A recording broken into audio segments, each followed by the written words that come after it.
naman natin mga kaibigan na marami po ang nalungkot sa naging hiwalayan nga po ng Katniel, si Daniel Padilla at Kathryn Bernardo. Biruin po ninyo sa loob ng 11 years talagang nakita natin kung paano sila naging stay strong, pero sa loob pala hindi na maganda ang nangyayari. Ngayon ho kasi meron din tayo nakuha mga update na nung sila pa daw nitong si Daniel Padilla at Kathryn Bernardo, etong si DJ po ay medyo mahigpit at pinagmamalupitan etong si Kathryn. So paano yon mga kaibigan at gaano katotoo?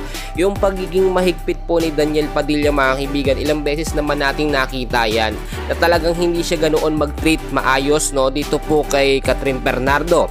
At may mga lumalabas pang update, syempre alam naman natin nagsasama yan, nagkakasama sa isang bahay na minsan nga daw po'y pinipilit itong si Daniel Padilla, etong si Kathryn Bernardo sa, alam nyo na mga kaibigan, yung bagay na hindi nila gusto o hindi gusto ni Kathryn hanggat hindi pa sila nakakasal. Kaya nga po simula na nakawala etong si Kathryn Bernardo dito nga po kay DJ Daniel Padilla, medyo gumaan po yung pamumuhay. Ito nga po si Kathryn Bernardo.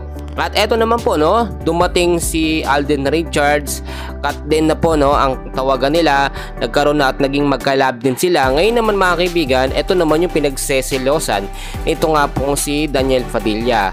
So bakit nagseselos etong si Daniel Padilla? Alam naman niya wala na sila ni Kathryn Bernardo. Ngayon ho kasi umaasa pa rin eto nga po si Daniel Padilla na makukuha niya pang muli etong si Kathryn Bernardo, dahil siyempre sinasaalang-alang niya yung 11 years po na pagre-relasyon nila o paghasama nila, which is kung titignan po ninyo yung 11 years na yon, maraming beses doon nagtiis etong si Kathryn Bernardo, marami talagang sakripisyo. Etong si Daniel naman talagang sa loob ng 11 years, ilang beses din po yung nagloko. So hindi natin masasabi, hindi natin masisisi etong si Kathryn Bernardo, kaya nag-give up na siya sa pagkakataong yun.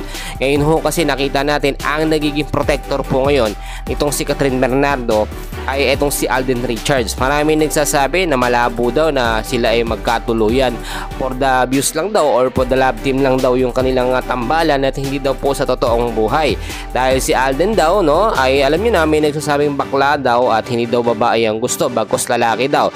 Pero syempre sabi-sabit paninira lamang yon at wala pong paawang na maganda o maayos na ebidensya. Magkagayon man etong si Daniel Padilla, alam niyo pag may hindi ito ginawang maganda kay Kathryn Bernardo, kahit wala na sila ngayon syempre lumalapit pa rin si DJ, talagang makakatikim po siya dito nga po kay Alden Richards na protector po nitong si Kathryn Bernardo. Mga kaibigan, maraming pa tayong kaganapan. So dyan lang kayo, and please huwag kalimutan mag-like and subscribe. Maraming salamat po.